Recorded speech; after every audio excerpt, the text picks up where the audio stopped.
Usembut Menteri Rangba ubak Prestone Tynsong ulawaknya ya ke Seng VPP ha kabaidai bat ke jing penunkam ya ke ketien Hindi Hapoh ula keno ya ke ni ke Seng ba kalong ke ba ithamula.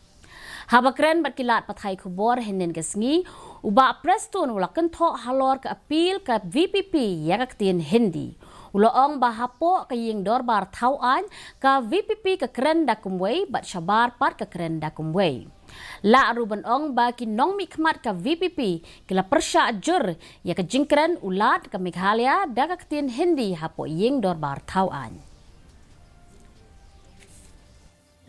I'm not here to reply on their behalf, but I've seen even the appeal. They have written it in Hindi. I don't know from where did they get this, this professional to draft this Hindi statement or Hindi appeal. So better ask from them.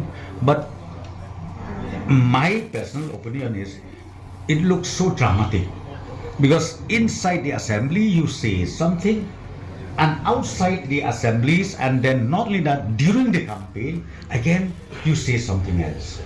So I think we leave it to the wisdom of the voters. Let the voters ask this question at the appropriate time. Naba ke election Lok Sabha kalajan